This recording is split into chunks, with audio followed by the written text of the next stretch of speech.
I want to welcome everyone to another episode of Angelicum Conversations, a new interview series of the Pontifical University of St. Thomas Aquinas here in Rome, where we explore theology, philosophy, and culture in conversation with leading scholars from around the world.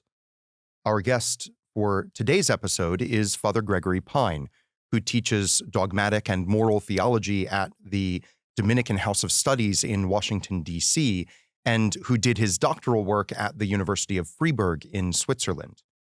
Our conversation for today is going to be about a recent talk that Father Gregory gave at the Angelicum, a lecture entitled Natural Right in the Setting of Catholic Social Teaching. Father Gregory, thank you for joining us here today. It is my esteemed pleasure. Thanks for having me.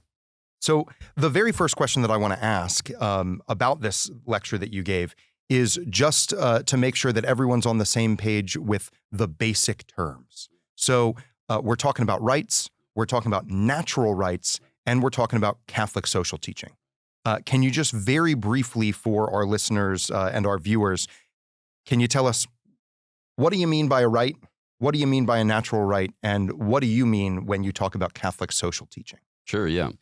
So right, as we understand it in the 21st century, is something that you can claim for yourself, a kind of treatment or a kind of just arrangement. When we refer to a natural right, it's the type of thing that you can claim for yourself on account of the fact that you're a human being.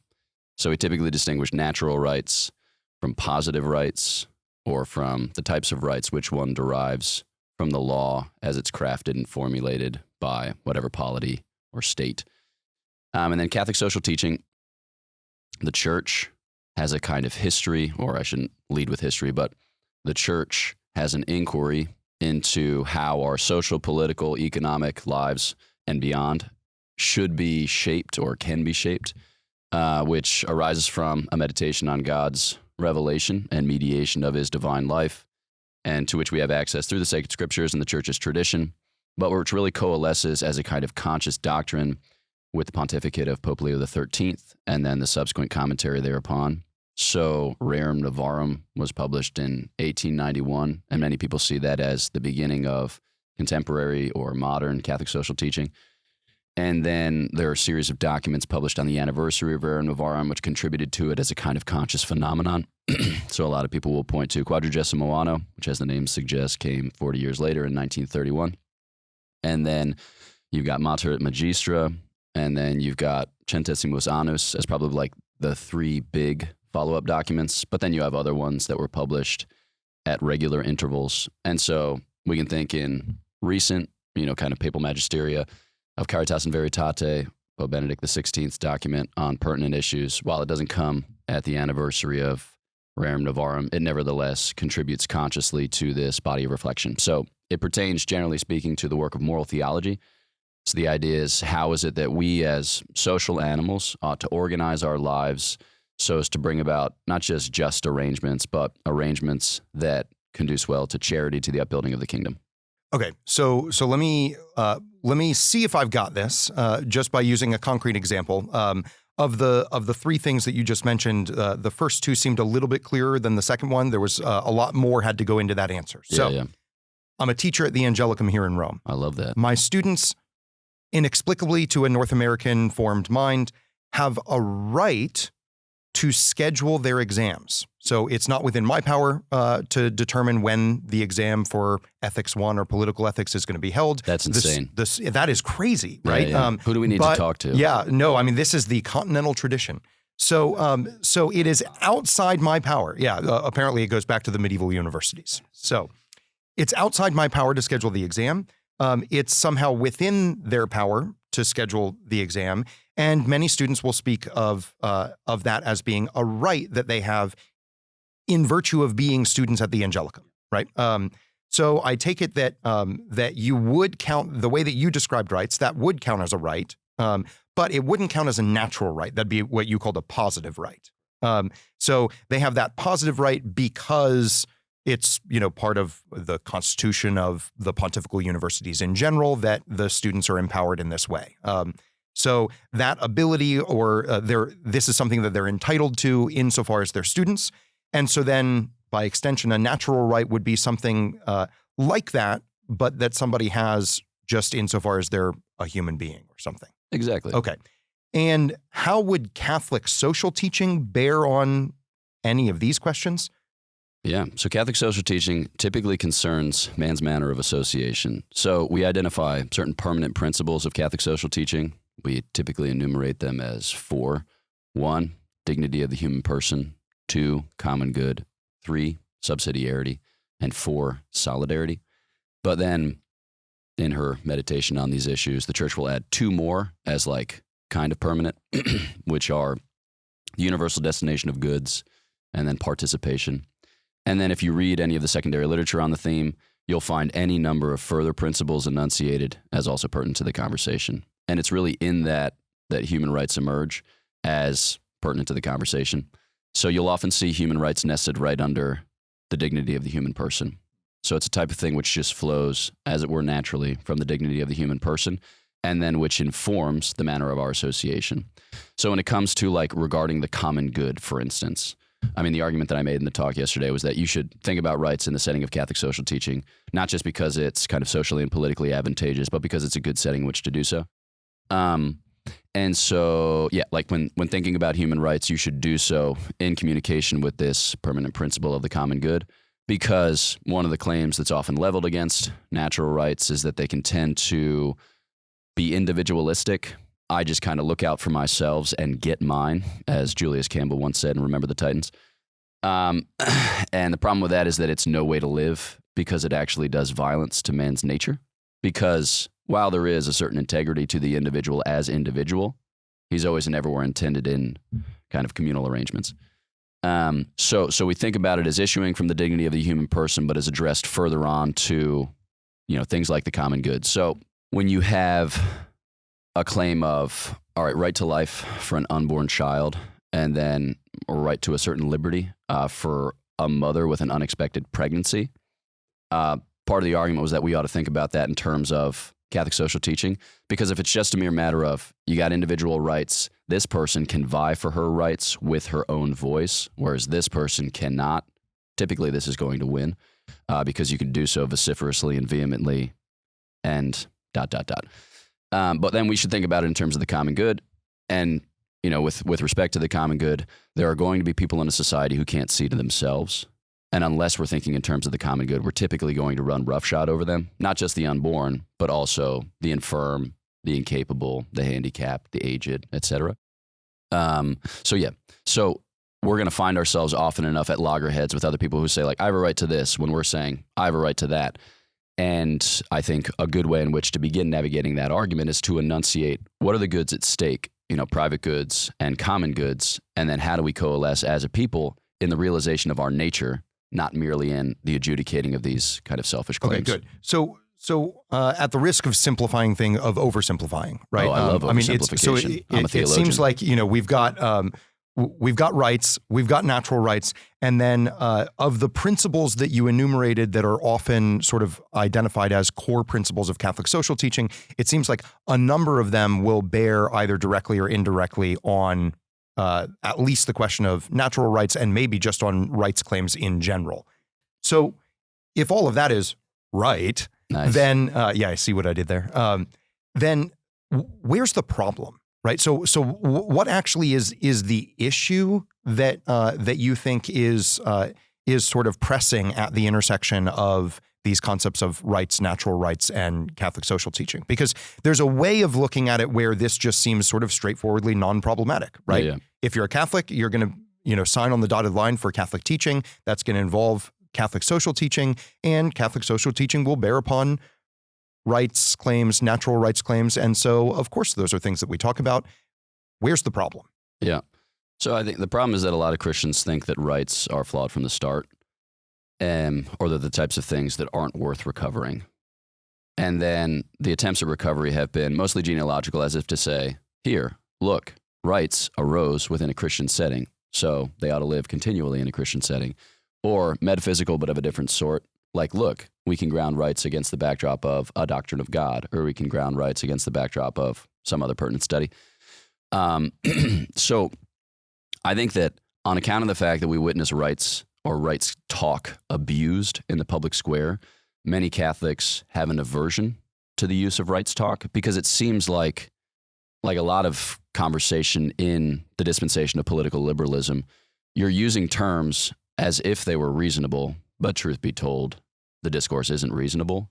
It's just like one incommensurable claim against another incommensurable claim, and everyone's just shouting. When truth be told, it's just will to power. And that's what you were talking about with the example of, so you've got a right to life claim on the one side, you've got, right to choice or right to autonomy, right to control one's body, that kind of thing on the other hand. And these both sort of rhetorically are presented as equally legitimate rights claims, and now you're at loggerheads. Yeah. And so I think a good way in which to begin addressing the question of, putative reproductive rights is to think about those within the setting of the family, right? Because we're not meant to be isolated or alienated in our sexual expression. Sex is for children. Children are supposed to grow up within families.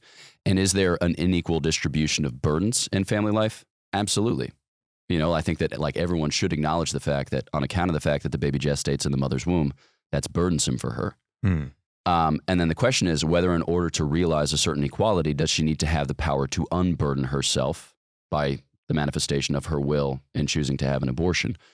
And I think that where we are well situated to give a counter argument is in valorizing the goods which are at stake.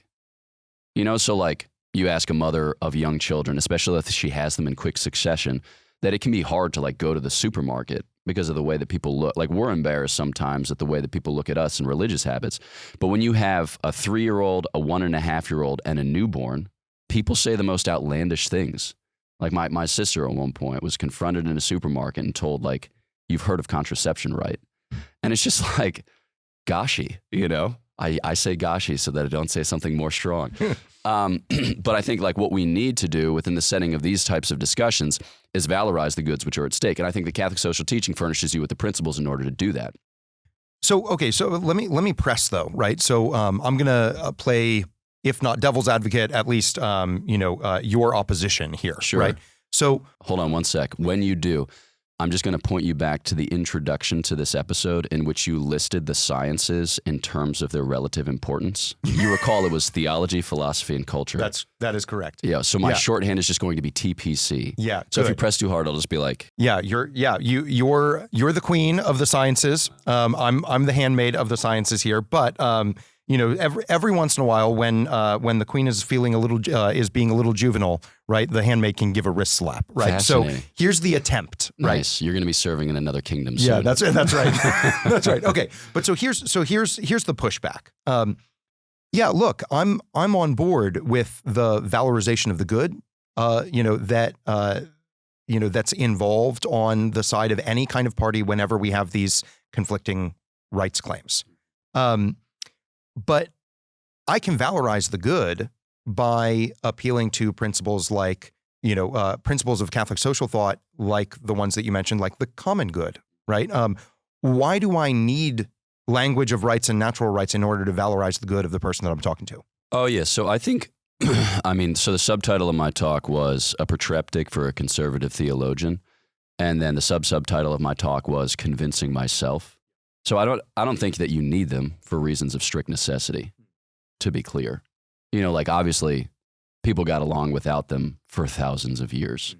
Sargon of Akkad isn't gosh, I have a great beard, but I wish I had appeals to subjective rights to ground my claims. It's right. No.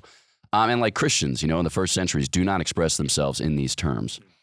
Now, typically, so a more classical formulation of rights is not subjective right, but objective right. So it's a recognition that in my interaction with other individuals specifically, but the universe kind of taken generally, there are certain claims placed upon me as a responsible agent. Mm-hmm. So we think about our lives in terms of the exercise of agency, and I am responsible for the amelioration of my agency, not just as an exercise in self-improvement, but as an adequate response to the Lord's offer of life.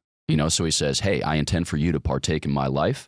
As a human being, that's going to be by many movements. You're going to come gradually into the knowledge and possession of the life which I intend for you according to a certain, divine preordination. There's an upper bound. Yeah.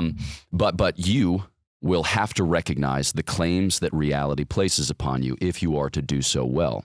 All right? So that might be in relationship and interaction, but it might be just kind of more broadly conceived. So there's this kind of consciousness as to the exercise of our agency in responsible fashion. But I think that what you have with a kind of subjective turn, especially in the late medieval period, just think about like the Devotio Moderna, or think about the way in which mystics express themselves, in the Low Countries, and those types of things. Okay, so good. People have this kind of new sensibility as to the importance of their own subjectivity. And the question is, does the church have language not only to accommodate that, kind of pat people on the head, but to bring them back into living union and communion with reality and the persons who populate it? And I think that rights have a kind of immediate appeal, whereas I think that other language does not. And that's not to say that they're the best concepts, but I do think that they are expedient concepts which we can use as pedagogical tools, I dare say, and this was the argument at the end of the paper, but maybe it was a little too subtle, as mystagogical tools. Because I think the point isn't to teach them a lesson. The point is to introduce them into the mysteries, all right, and school them in Christian perfection by appeal to things which they can understand as part of a larger kind of project, as it were, of humanization and divinization. Okay, good. So two sort of annoying philosophers' questions, and then a question that speaks more to the heart of what I think you're trying to get at. So the annoying philosophers' question. So just in like one sentence, what is an objective right and what is a subjective right? So an objective right is a claim placed on me by reality, typically by a person, all right? And a subjective right is a claim that I can make by virtue of my nature or my situatedness. Okay, good. And so what's really at issue here is the subjective rights language, right? Yeah. Okay, good. So now the further question that I think is getting a little bit more to the heart of what you're concerned with and what you were concerned with in the lecture. So on your view, this language of subjective rights, you think, it's very clear you think it shouldn't be something that we jettison or abandon, but just how positive we should be about it was at least a little unclear to me, right? Yeah. So you just used the language of expediency, right? Yeah. I'd say fittingness would be the more appropriate theological term. Yeah, okay, good. So because this, I think, is getting to the heart of the question is, so do you think that there are, so not just that there are people that the church can talk to that we wouldn't be able to talk to otherwise if we use this language of subjective rights. But do you also think that there are like conclusions that we can draw about truths of moral theology, political theology, right? The social teaching of the church that are just easier for us to draw if we avail ourselves of this language of subjective rights? Or is it really just the first, that there's, for whatever reason, there are these people who won't hear the words of the kerygma unless we use this language? Yeah, I'm inclined to say yes in answer to, so definitely to the first, and then yes, a kind of cautious, somewhat hesitant yes, but yes to the second. And the reason for which is I think, so society is forgetful, and we have manifest testimony of this with like the rise in socialism. So in the United States, the city of New York just elected a socialist mayor. And if you ask people from Poland, for instance, you live with a lot of Polish friars. I do. They're like, bad idea. Bad idea. But all it took was 36 years for us to forget. One can make the argument that we never really remembered. But we just don't remember bread lines. We don't remember product shortages. We don't remember, except as imposed by COVID. But like, we just don't remember a lot of things which socialism entails. Because I think a lot of us are born ideologues. Insofar as we like to dream big and have others project kind of into the void vague promises that we can populate with our vague desires. So socialism, I think, is a scourge. Now, that's not to say that like capitalism is the way forward. You can think of Rerum Novarum and the hesitancy which Pope Leo XIII expresses vis-a-vis capitalism as well. And he's allowing for labor unions because there really isn't, like labor unions as they're expressed in the kind of socialist or Marxist setting are very, very toxic because they entail political violence of a certain sort. They assume dialectical tension. They reduce everything materially kind of to the order of material causality.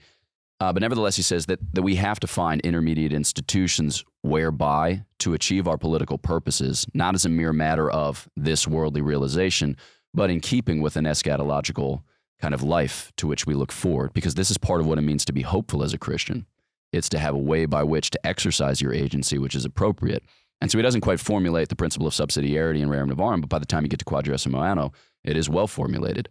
Basically, like, we have a right to exercise our agency in a way that's appropriate to us as conjugal, social, and political animals within each register of society. All right, so that like the state isn't meant to succor our every need so as to have us suck continually from its teat, but rather we are meant to be, as God intends us, made to the image and likeness of God as a kind of dynamic realization. So I think with the threat of socialism at present, I think there's something real to be recovered in our right to property. All right. And that's a really subtle argument because it doesn't pertain to the natural right in the strict sense. It pertains to the kind of right of nations in the sense that it issues almost immediately from the natural law, but it's the type of thing which we kind of come to conventually and communally. Yeah. So you look around at these different constitutions and you see, what are the Greeks doing and what are the Latins doing and what were the Etruscans doing before we killed them all? And the answer is everyone was doing this private property thing. And St. Thomas roots it in the fact that we basically have a right to sustenance. On account of the fact that we have a body, we need food, we need drink, we need shelter, we need clothing, and we're going to have to arrogate these public goods to ourselves. And that seems to suggest, especially from biblical revelation, that we have a kind of limited dominion, which entitles us, as it were, to that. He doesn't express himself in subjective terms. He does it more in objective terms. But I think that people begin to get that. And I think that we can use incommensurable arguments as a way by which to show them, listen, we have to enunciate a hierarchy of goods, or we're just going to be squabbling in the heap, like we're just going to be tearing at each other's throats. And it seems like that's what the socialists want. They don't actually want peace, right? They want war. So let me follow up on that last point because there's, especially if we think about the a lot of people now are talking about polarization, right? But so if we think about the apparently incommensurable argumentation that's going on, a kind of despair with respect to the truth, right? Or at least a despair with respect to the truth's power vis-a-vis power itself, right? There's one way in which you might think about this question of Catholic social teaching or subjective rights language as just one more instance of a much broader and potentially frightening sort of sociological phenomenon, which is just people are in fact entering into public dialogue and public discourse without any kind of commitment to or orientation towards truth claims. Yeah. Right. I think that's decidedly the case. It is. Okay. Yeah. So is there any sense in which the subjective rights language or natural rights language presents a kind of special or unique or privileged kind of problematic here? Or is it just one instance of a number of terms that are just being used in a kind of, to quote sort of Alistair McIntyre, right? Or to use a McIntyrean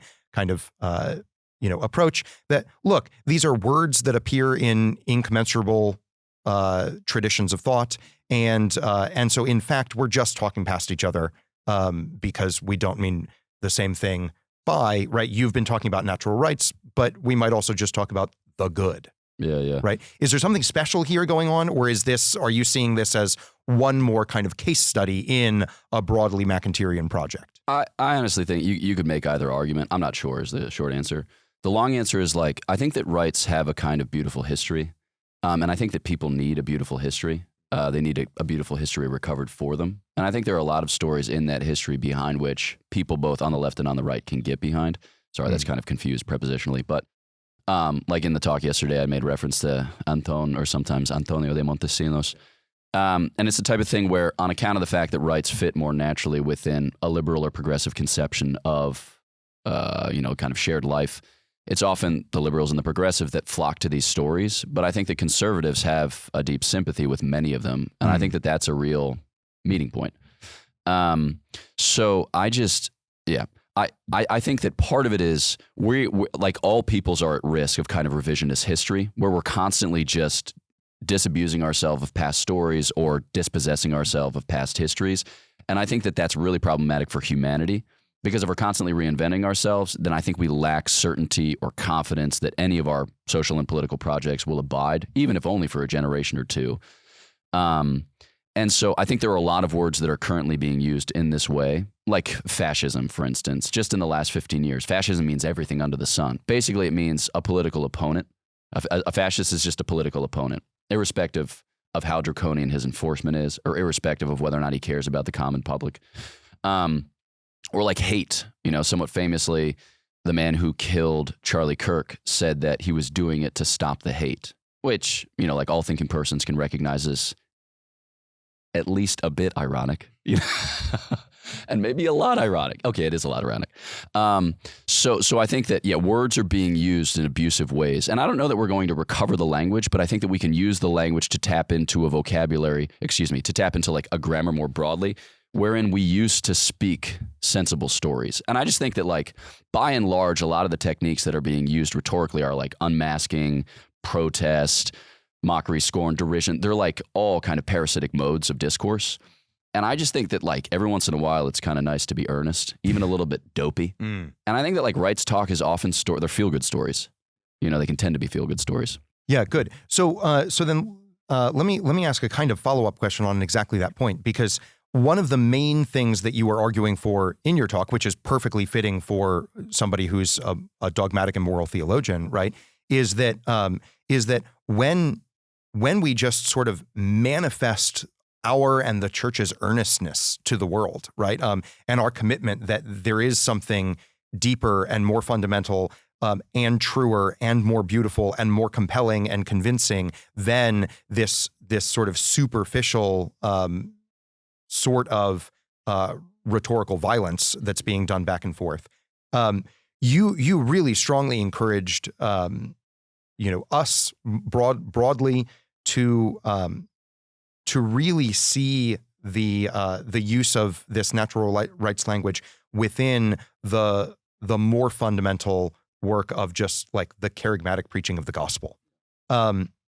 So one question is, can you just tell us a little bit about how you think practically that goes, right? Are there examples that you have or sort of ideas that you want to share about, like, what is the right way for us to charismatically and compellingly, adopt this sort of language and apply it?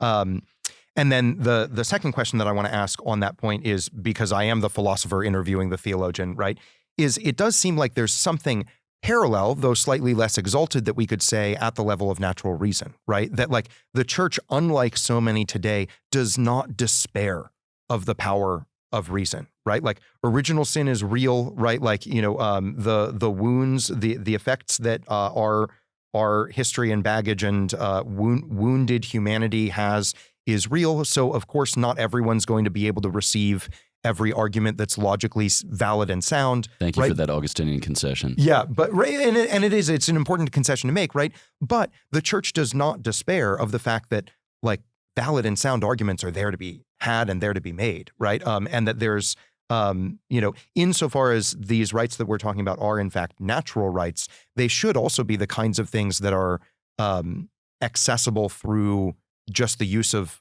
God-given reason alone, which all of us have, regardless of our faith. So maybe to crystallize the question, can you tell us a little bit about how you think natural rights language and sort of appeals, arguments, what have you, what their place and their fit looks like within the context of the preaching of the gospel of Jesus Christ? And then what, if any, role do you think they have in the preaching, so the church's preaching, so to speak, about a confidence and a hopefulness for the universality of reason? Yeah. I think that it's part of what it means to give a credible witness. So I think that, there are two principal virtues which inform the rational appetite or the will: justice and charity. Obviously, we can enumerate further, like, quasi-potential parts of justice, which are pertinent to the conversation, like religion, for instance. But rights language is native to considerations of justice, less so to considerations of charity. Like, people know this just instinctually, that if you find yourself within the setting of a friendship worrying about your rights, then it's because some harm has been done, right? You feel like you're being taken advantage of. Like, of the last 10 times that you've spent time, you initiated the plans, 9 of them. And you begin to think there's an inequality here, or there's a kind of communicative disjunct, and you begin to pout or you begin to self-regard, and that causes a certain tension. But ordinarily, when each tries to outstrip the other in love, you think very little of rights, and you delight at the opportunity, as it were, to kind of lay down your rights, not in kind of crass or ugly fashion, but in generous fashion, sacrificial fashion, for love of your friend. So like Christ wasn't thinking about his rights, as it were, as he made the ultimate sacrifice on the cross. And I like to stress the fact that Christ gives us way more than our due. And I think that if we find ourselves insisting on our due and only on our due, we'll end up in hell, which is not what we want. I want way more than what I'm due. So I don't think that like rights are like an essential feature to the heart of evangelical life. But I do think that they function after the manner of a kind of testimony of the credibility of the witness which the church gives. And I think that they flow naturally from the gaze that the church, having gone up the mountain, beheld God, returned to the people with transfigured visage. I think it's part of the way in which she regards those who do pertain to her communion or could pertain to her communion, or basically share in the human nature which our Lord Jesus Christ adopted. So I think that on account of the fact that the Lord has begun this work of healing us and growing us beyond the limitations of our fallen nature, we can expect that it will be, in a certain sense, easier, prompter, and more joyful for us to recognize the rights of others and to delight in the opportunity of eliciting from them the response and justice of which they are capable by virtue of that share in human nature that they evince. But I just don't think that we don't want to make rights discourse the be all and end all of anything. I just think that we can see it as a kind of pertaining to the integrity of nature, which the offer of grace heals and grows, and ultimately we see the flourishing thereof in charity. But then when it comes to natural reason, I think that one, it's not a defeater, but one thing that folks find frustrating is that they're not convinced that other people are even trying. So like I made reference yesterday to poppycock and malarkey, another term that's sometimes thrown around is BS. I mean, typically it's spelled out, but like Harry Frankfurt has the famous little essay on it.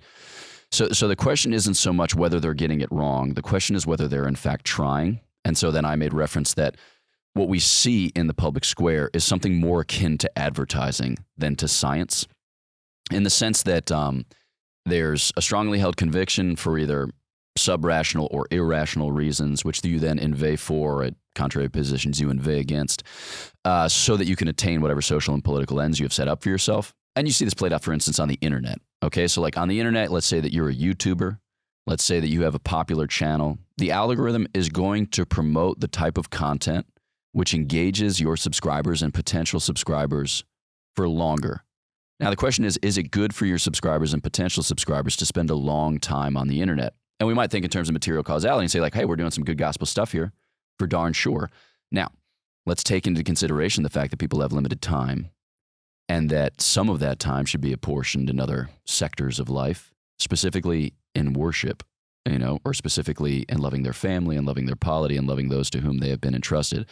And then we need to be able to perform the type of self-effacing work, which can afford not only space for that, but positive indication for those who are subscribed or potentially subscribed that that's worthwhile and that they ought to head in that direction. But the algorithm is working against us. So we're using a platform which is at cross purposes with the effective flourishing of those for whom we're set in service. And so like when it comes to reason, we have to realize that there's a lot. I think about this in terms of like the infallibility of the senses and of the intellect. With respect to their proper object, their proper sensible, or their proper intelligible, they're infallible. Otherwise, we're hosed. But then like every other eventuality admits of the possibility of error. And you can think about the bent oar example. It's like the medium itself can cause a kind of problem. And I think that as Christians, like we have to rely upon the healing and growing power of grace to repristinate reason in such a way that we can acknowledge the various obstacles to reasonable discourse.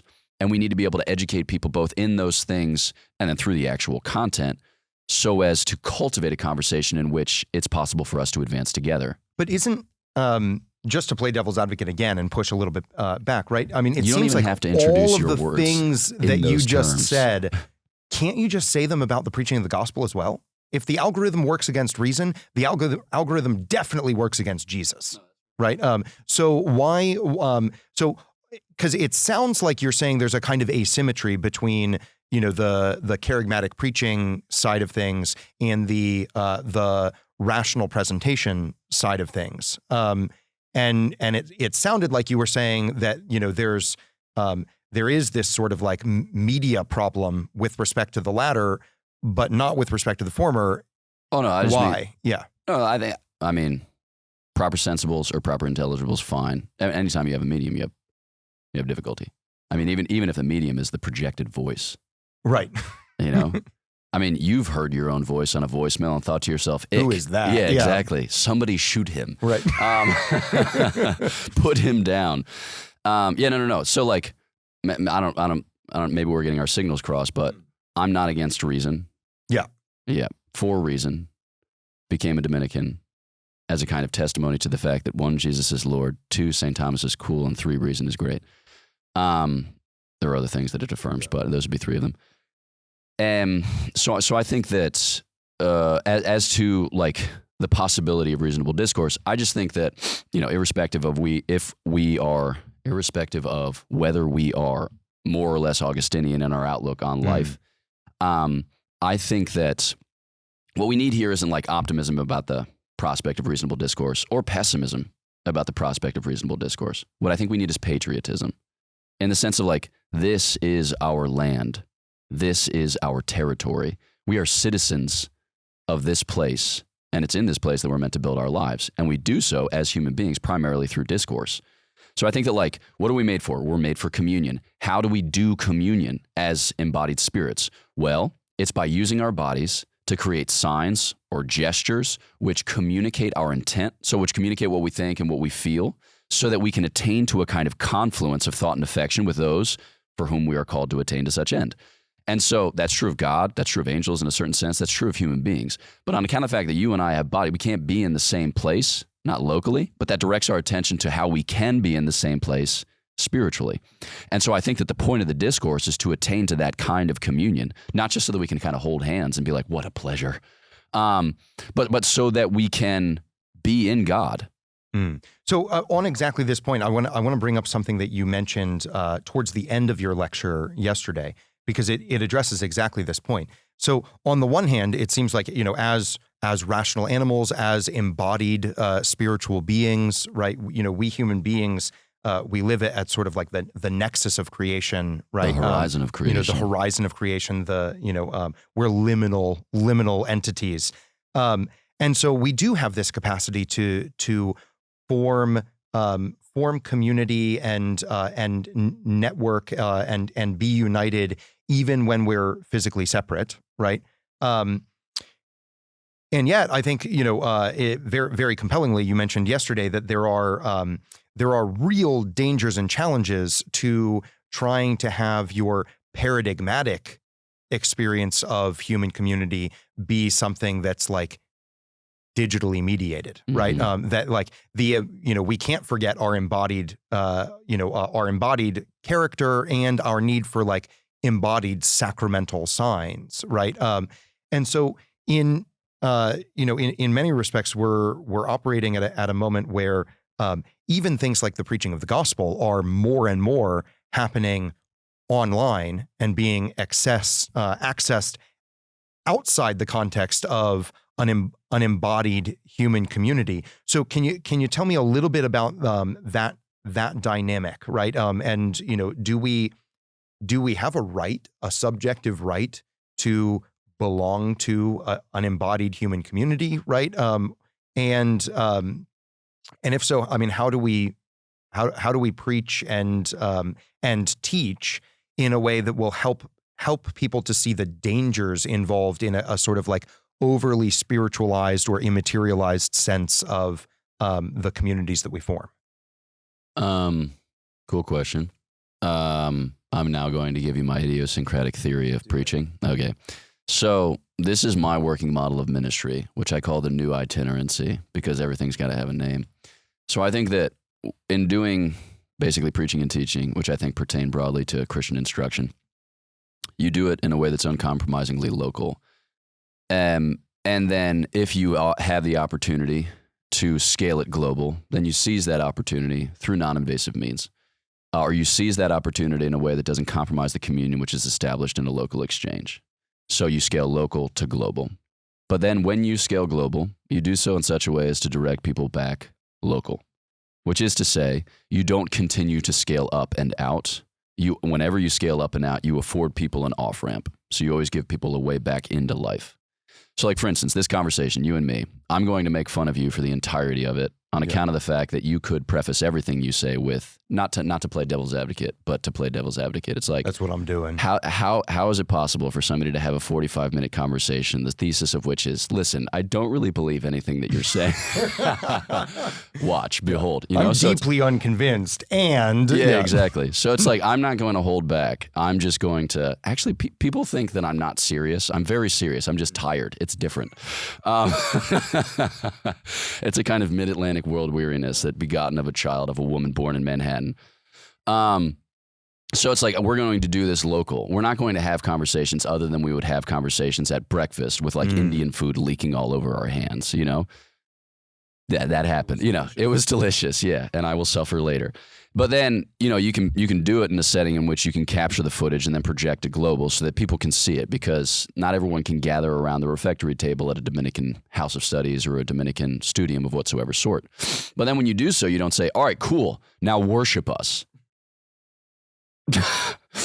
Because that's infernal.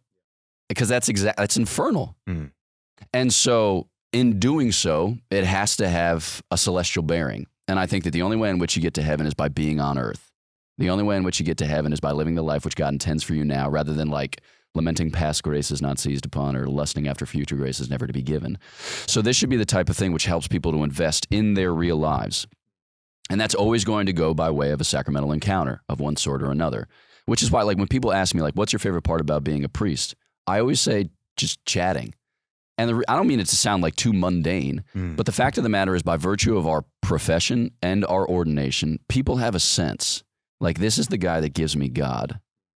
And so you typically don't have to preamble or prelude.